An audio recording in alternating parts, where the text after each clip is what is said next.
मस्त असं आबाळ आले आज, भरपूर छान असं वातावरण झालंय. पण आता पाऊस येतोय का नाही पण सांगता यायचं नाही. असं गंध आबाळ नाही आलं पाहिजे जरा. हा येतोय. गरजून अर्जून आलं ना दुपारून येणार आहे. दुपारून येणार आहे बाई. दुपारून नाही आला हा तर उद्याच्याला पासून मी अन्न पाण्याचा त्याग करणार. पाऊस येऊ अन्न पाणी खाणार नाही. अहो जेवा या म्हणा. पाऊस आला तुम्ही जेवा या. आता मी खातो. बघा इकडे चाललंय ह्यांचं जेवण. भेंडीची भाजी, चपाती, लोणचं. फक्त आजच्या दिवस जेवणार आहे. उद्यापासून पाऊस येऊस तर ओरिजिनल उपोषण. त्याच्यामुळे जिरू नाही म्हणून चपाती खातोय. भाकर जिरती, चपाती जिरत नाही. चपाती फुगती पाणी पिन तसं. पाणी सुद्धा आजच्या दिवस पिणार आहे. पाऊस आला तर आपलं सुरळीत चालू. आता पाऊस येऊस तर अन्न पाण्याचा त्याग करणार म्हणजे करणार. ही काळ्या दगडावरली पांढरे गे त्याच्यामुळे मी आता खाऊन घेतो. अवघड खेळ आहे बाबा. हा लोकांच्या शेतकऱ्यांचं सगळं नुकसान व्हायला लागलं. मला कसं अन्न कोण लागलं. लोकांचंच नाही आपलं स्वतःच बघा ना. म्हणजे कसं आहे आता इतक्या दिवस शेतातला इतका छान ऊस सांभाळा, इतकं पालन पोषण मस्त झालं या. आणि आता तोंडातला घास जायचा म्हणल्यावर लय अवघड झालं या. का नाही झालं. भरपूर अवघड झालं या. असे दिवस पडू बी नाहीत आणि येऊ पण नाहीत का नाही. आपलं पण कळलं नाही आपण म्हणते तर आठवून नाही. नाही दाटून नाही. हा हा खरंच त्यांना भाकर नसल्यावर दम निघतो का. आणि सगळं बंद. भाकर नसल्यावर दम निघतो का. पण आजच्या दिवस खाणार मी. पाऊस येऊस तर त्याग अमर उपोषण. करा बाय आमर उपोषण करा. लोक एकामेकाच्या विरोधात करतात. मी परमेश्वराच्या विरोधात. देवाच्या त्याला विरोधात. घामाला आलाच पाहिजे.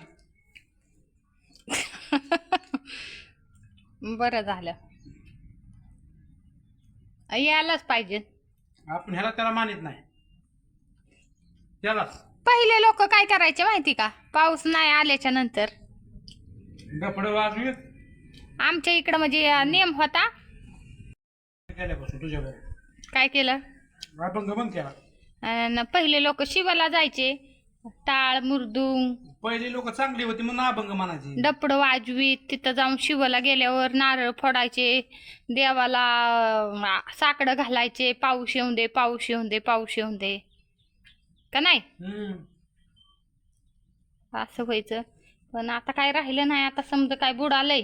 हा पहिलं काहीच राहिलं नाही आता. आणि मला चांगलं आठवतंय असं केल्याच्या नंतर आहे ना. पहिलं तुला सांगू का. पहिला दिवस यायचा असेल तर मुंडे साहेब राहिले पाहिजे. पहिलं अन्न बेसळ बिसळ काय नव्हतं. त्याच्यामुळे माणूस 100 वर्ष जगायचा. आता 60-65 वर्षात मरतोय का तर बेसळ त्याला होतोय कॅन्सर असा तसा होऊनच मरतोय. आता चालले की मुंडे. आता मुंड्यांचं चाललंय ना. म्हणून मुंड्यांनी खरंच हवा तंग केली. ती बाकीचे हरामखोर होते का त्यांची तलपच घातली मुंडे साहेबांनी. त्याच्यापाशी तडजोड नाही. तो धरतोय तुकाराम मुंडे धरतोय असा आरपार कार्यक्रम करतोय. आरपार म्हणजे तडजोड नाही. आणि त्याच्यापाशी खरं ते खरं खोटं नाही. जिथं बेसळ आहे तिथंच धरतोय. हॉटेलवाल्यांनी मेनू कार्ड बदलून टाकलं पनीरचं. तिथून मागं कुठे गेली रे बाबा. म्हणजे काय सगळं डुप्लिकेट. बरं ती कुणाला काय भाव घालते आपल्याला. म्हणजे आपल्या शरीराचे हानिकारक आणि त्या हरामखोरांचे पोट भरायचा कार्यक्रम. आज मुंडे साहेबांना आपण मानतो. फक्त त्यांची बदली करू नाही कुठे. ही हरामखोरांना मोठ्याल्या कार्यकर्त्यांना नाही 10-5 खायला भेटलंय की ह्यांचे आतून असतंय गठुडं. ही गठुडं नाही खायला भेटलं की ह्याच्या मागे लागून ह्याची बदली करणार. आणि थोड्या वर्षात म्हणजे 60-70 वर्षात अजून आजपासून 60-70 वर्षात निमी लोक राहणार नाहीत. 90%तले 10 लोक राहणार. 90% कॅन्सरने लोक मारणार. ती का अन्न बेसळ खाते म्हणून.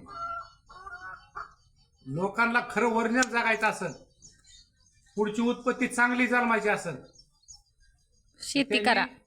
नाही ना, मुंडे साहेबच पाहिजे. आणि आपलं रानातलंय ना थोडं पिकवा, बिगर फवारणी, चांगलं खा, 100% जगतंय. आता मी बघा, घरच्या गायचं दूध. हा, आता मी गावरान आंब्याचं लोणचं खातोय. विकतचं नाही, घरचं आहे ना. पॉलिश केलेलं चपातीचं हे खात ना, गव्हाचं चपाती खात नाही. शेतकऱ्याकडलं गहू घेतलं. शेतकऱ्याकडला गहू भेटला ओरिजिनल आपण त्याची खातोय. आणि भेंडी 4 झाडं रानात लावल्या ओरिजिनल. तसलं बेसळीचं खायचं नाही, फवारण्याने बेसळ. आता मध्ये काय आलं, आम्ही कधी हॉटेलवर पण जाऊ खात नाही. आंब्याच्याच पेट्या लावल्या. बापरे. कच्चा आंबा हा. कार्पेट मध्ये काढला आपण, धरला ह्याने. होय. कार्यक्रमच कारवाई निर्वाह ह्यांची तरफच घातली. ह्यांनी इथून मागे कमीलं ना, आणि ते जिरवलीच. हे लोकांच्या आरोग्याशी खेळत येत नाही. ह्यांचा कार्यक्रम मानतो आपण मुंडे साहेब. शेतकऱ्याचा फायदा होईल का ह्याच्यात? 100% शेतकऱ्याचा फायदा होईल. शेतकऱ्याचा फायदा थोडा कमी होऊ दे, हा. पण सिटीतल्या लोकांना चांगलं खायला भेटेल. हा, तेवढं आहे ना. आज दुधात बेसळ दूध 15,000 लिटर दूध कमी झालं. बापरे. हा, 15,000 लाख लिटर कमी झालं. ही आज बेसळच होती ना. आज लोकांना चांगलं खायला भेटलं. बरं, चांगलं आज दुधाचा तुटवडा झाला म्हणजे शेतकऱ्याला 2 रुपये भेटणार आहेत. लोकांचा पैसा गणित नाही. लोक किती बी पैसे द्यायला तयार आहेत, फक्त चांगलं पाहिजे. लोकांना पैसे देऊन चांगलं खायला भेटा नाही. पैसे किती बी द्यायला तयार आहेत, फक्त चांगलं पाहिजे म्हणजे भेटा नाही चांगलं खायला. पण आज हे वाघ राहिला ना, किती लय नको 3 वर्ष रावले, हे हरामखोरांचा काटाच होता. चांगलंच खायला भेटते.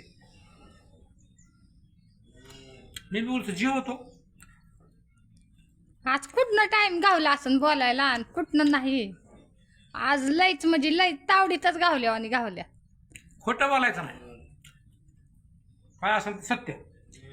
तावडीतच गावानात म्हणलं आज चला आज ही जेवत. आता त्यांनी काय केलंय मुंडे साहेबांनी, वडापावचे पेपर खाल्ले, शाई लागत कॅन्सर होतो त्याने म्हणून बंद केलं. पण जी वडापावला पाव वापरतात ना, ह्यांच्यावर रेड मारली पाहिजे. हरामखोर ही लोकांच्या आरोग्याशिवाय खेळतात, पायाने तुडवतात, गुटखा मावा खाऊन पाचा त्याच्यात थुकतात, हो सांगू नका. तुडवतात. ही वडापाव खाऊ राहा लोकांनी. लय डेंजर कार्यक्रम आहे या वडापावचा. वाचा तुडवतात आणि त्याचा पाव ते फुगवतो आणि तो आपण खातो. म्हणजे आपल्या आरोग्याशी खेळायला लागल्यात. त्या पाववाल्यांना गोडा लावा. हे खरीवाली कशी म्हणा ती खारी बघितल्या का तुम्ही? लहान लेकर खारी खात्यात, सगळ्या पावडर त्या खाली ह्याच्यामध्ये. मोठं होईल नाही. चला आता ऊस किती आणलाय, काय आणलाय दावते पावसाने. चला आता काल किती ऊस आणलाय, काय आणलाय, चला दावते. हा नेते आली महागारी. चला आता दावते ऊस तुम्हाला. गाय पाणी बिनी दावून झाले. आता छोट्या काय झालंय वारडाय इकडं बघा, छोट पिल्लू.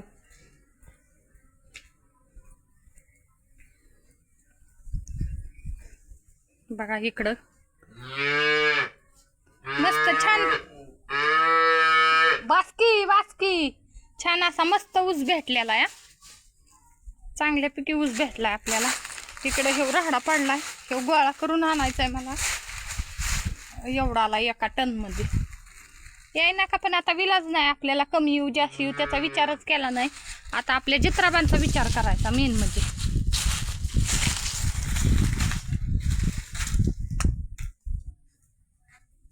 एवढा आला या. चांगला ऊस आहे पण मस्त आहे. चला आता हिदच करते एंड. बाय बाय तुम्हा सर्वांना.